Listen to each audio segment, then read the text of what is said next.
Welcome to A Happy Adult. I am so incredibly proud of you for joining me again today because that means you are using those tools to be a happier adult. Because I can give you the tools, but remember, you are the ones that need to use them. Today, Megan asked me to do a video on work-life balance. The first thing with work-life balance is setting your priorities. You need to figure out 5, 4, 6 categories of things that are really important to you. The reason is if you don't set your priorities, the world will set them for you. And it's going to be those relationships or those situations that are the negative, cranky situations that are look at me now, put out this fire, that will then set your priorities. And that is really not the way that you want to live to have a happy life. Now, one of the good resources that I used many years ago when I was trying to kind of work this out for myself was this book that's Take Time for Your Life by Cheryl Richardson. Now, she had 6 categories, and I'll tell you what those are. And I don't use all of them because I worked them for my own priorities. So those were work, relationships, spiritual well-being, contributions to others, fun and adventure, and emotional and physical health. So with me, I am not a religious person, so my spirituality is really kind of intermixed with my emotional health.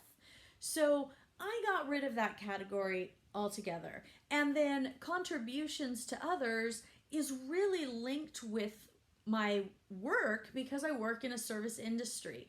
So I got rid of that one as well because I figured those were the same. But what I did add is I did add a financial category that's not necessarily work because some of my own income is not from my work. It's from things that I have put into effect years ago that have, such as the Roth IRA, that have then created some income. So I wanted that as a totally separate category because that is one of the areas that I really do want to focus on as well. So my categories again are the health and mental well-being, fun and adventure, relationships, work, and finances. So this is the thing is with those categories, I set what I want to do, and I set those New Year's resolutions, but they're goals, and I set monthly focus things, and we'll talk about that a little bit later on time management.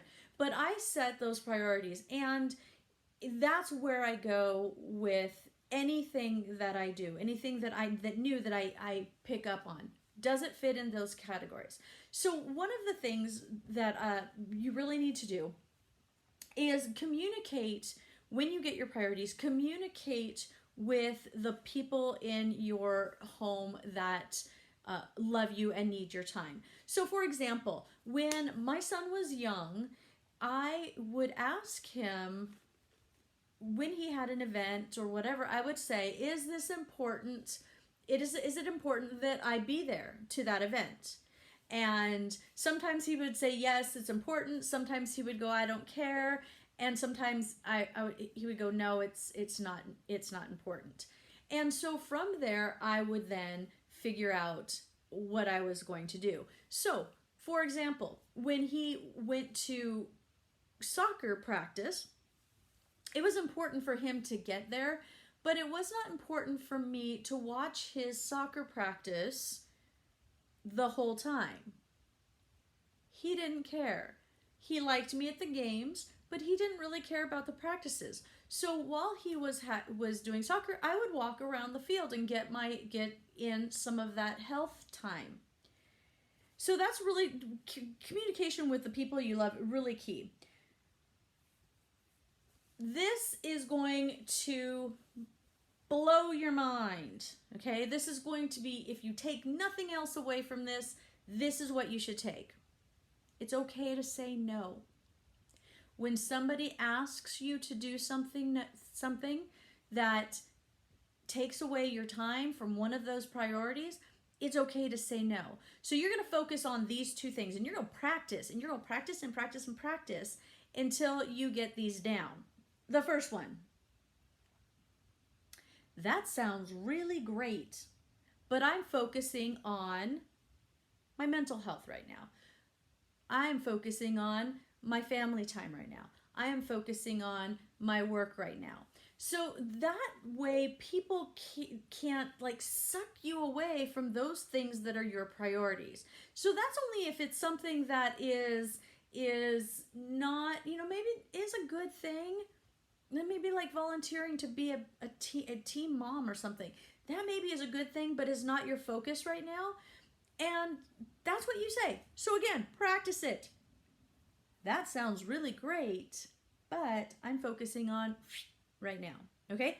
So now, then there's those situations where you don't even think it's something you would ever want to do in the future, and it doesn't really matter who is asking. No. But most of us have a hard time going, oh no. So this is what you say. That's not really something I'd be interested in, but I appreciate you thinking of me. Okay? Because that doesn't then ruin whatever relationship, but it does make it clear that, you know what, that's not something that fits one of my priorities. And you know what, but I appreciate you. I appreciate that you thought of me. You cannot let somebody else's situation take you away from your priorities. You can't. You just can't. So another thing is you set boundaries. So don't bring work home at night except in circumstances where you really have to bring the work home. So that should not happen very often. I've known so many teachers that end up taking the work home and then just bringing it back. So when I say don't take it home, I mean entirely don't take it home. Don't check your email. Don't answer your phone calls. Don't think about it. Don't think about all the work problems. Now, if you do end up having to take it home, then set aside a certain amount of time and let your spouse or your children or whatever know, okay, mom's going to have to work, but I'm going to only be working for an hour. So at the end of an hour, you come and remind me to come out, and it's our time. If you work in a service industry, say, for example, if you're a hairstylist, set the boundaries with your customers. So first of all, you should have a separate line for your customers, not your regular cell phone. Do a separate line. So whether that is they call you only at your shop or you have a separate phone set up, have that done. And let them know, hey, you can leave a message for me on the weekend, but I don't answer my phone during that time because that's my family time. But when I come back on Monday or whatever day, I'll get back to you then. Most people are going to be okay with that. They are not going to have these emergencies where they have to talk to you. They may feel in that moment that it's an emergency, but it's not really. And so you got to set those boundaries and make them clear. Communicate them. All right, I got to look at my notes. Oh, okay, again, don't think about it. That's one of the big things. So one of the things early in my career, I would, first of all, I checked my email. I learned real quick not to do that. But then if not, I would, oh my gosh, did I do this? Did I do that lesson plan? Maybe I need to do that Monday. You need to tell yourself, yes, I'm saying talk to yourself, but you need to tell yourself, this is not work time. This is my time with my family. This is not work time. And eventually your brain will stop bringing up all of those stuff because it's not getting an effective response. So So make sure you do that. Tell yourself, this is not my work time. And again, if you do need to work, set aside a time to do that. So relationships. Sometimes your priority things can kind of go together, right? So say, for example, if you're working on a relationship and you're spending time on the relationship time, but you're also having the fun and adventure, those go together well, right? So that's okay. But when it is relationship time, don't do the mindless things like go on your YouTube or go on your Facebook or Twitter. Don't do those things during your relationship time, because what it does is then you're giving a half relationship time to that relationship. If it is a priority, then you need to give it that time. One of the things that when my son was growing up, we had no cell phones at the table. You didn't, and that's just what we did. We ate dinner together, no cell phones at the table. We didn't watch, except for in rare situations, we didn't watch TV as we were eating. So that was our time together. Now that he's an adult, he still won't have his cell phone out, except if he is pulling up like a cool car picture to show me. So then it's still interacting with it. You need to know that that priority has that time. You set that as a priority. And the person that you're interacting with relationships needs to know that.